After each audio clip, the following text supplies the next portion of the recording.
pageantry po yung pag-uusapan, sa tingin ko, karamihan ng mga batang babae, lalo ng mga Pilipina, yun ang pangarap po, maging beauty queen.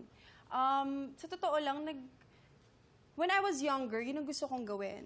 Pero nung nag-transition ako to teenage hanggang sa early adulthood, parang nawalan ako ng kumpiyansa sa sarili ko.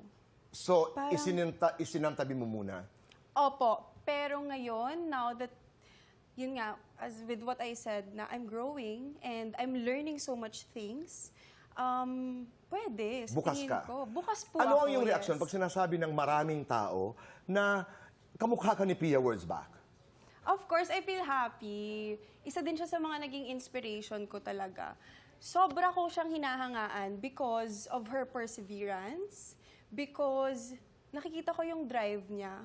Hindi lang sa career niya, kundi sa relationship niya, sa personal niya na buhay. Kunwari si Jeremy, di ba?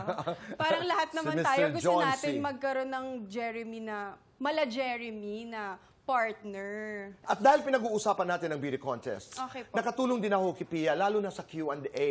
Oh, okay. Mag-umpisa nga tayo. Okay Umpisahan na natin para ngayon pa lamang nag-train na tayo. Okay po, Let's okay start with the Q&A. Okay? Subukan natin. I'll do the walk later. But I want to start with the Q&A dahil Okay po. pag nakayanan mo ang Q&A, pasok ka eh. Di ba? Oo. Opo. Alam ko naman, you're very smart. Basta, the technique there is listen. Okay po. Nakikinig. Pakinggan mo. Nothing matters but the question. Okay? So, you ready? Candidate number 4. Okay? Candidate number 4. Your questions are, tatlo ang questions ito. This is a very special Q&A. Number 1, are you okay or are you not okay with the Maharlika Investment Fund? Akala ko po i-interview yung pupuntahan ko. Parang sa Senado po yata ang... Dapat tinatanong po yan, di ba? Hindi ba pwedeng mas kalmado lang yung mga questions? Ikaw lang ang candidate na namimili ng question. Ay, Aha. Okay? Pero dahil practice pa lamang ito, ipagbibigyan kita. Okay po.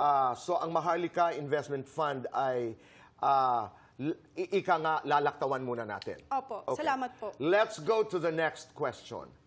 As a queen, candidate number 4, how will you make this world a better place?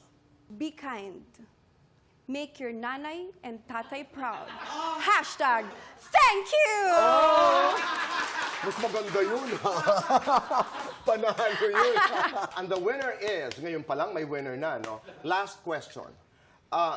Faith, candidate number 4, your last question is, smart or pretty and why? Both. Because I am both.